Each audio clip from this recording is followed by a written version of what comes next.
Ito yung kwento ng buhok niya. Kung mapapansin nyo, ayan yung hinihila ko na yan. Malilit na buhok, putol-putol, may ikli doon sa bandang tuktok. Halos napakaraming taon na siya nagsasuffer dyan. Pero hindi naman siya nagsasuffer kasi tanggap niya na rin yung nangyari. Ano pa nga po yan nung pinakauna talaga namin siya nagawa. Talagang itong palibot na yan, yung pinakatuktok as in, nakabilog dyan. Putol-putol po talaga yan. Tapos yung buhok niya na yan, ayan na yung naalaga na namin siya. Gumanda na siya at kumapal.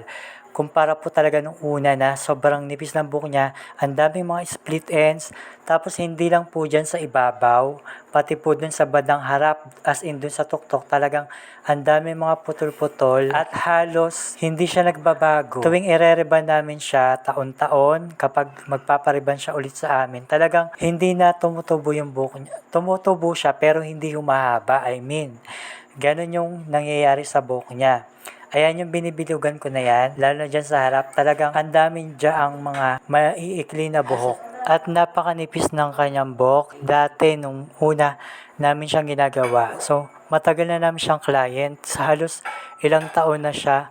Halos nagkaanak na rin siya. Client pa rin namin siya hanggang ngayon. Hanggang sa gumanda yung buhok niya, kumapal. Nawala yung mga putol-putol doon sa bandang gitna ng kanyang buhok. So ito na lang talaga yung natitira sa tuktok. As in parang ang nangyari sa anit niya, parang na-trauma na.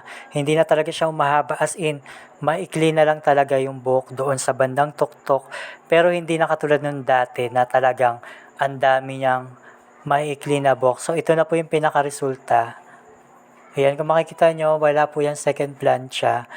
Na matagal ko na sinasabi na hindi po kami second plancha. So kung makikita nyo dito sa bandang baba, nag-develop ulit siya ng mga split ends. So tatanggalin na lang po natin yan. Gagawin po ulit natin yung technique na matatanggal siya ng hindi umiikli yung kanyang buhok dahil ayaw niya ring mabawasan yung buhok niya.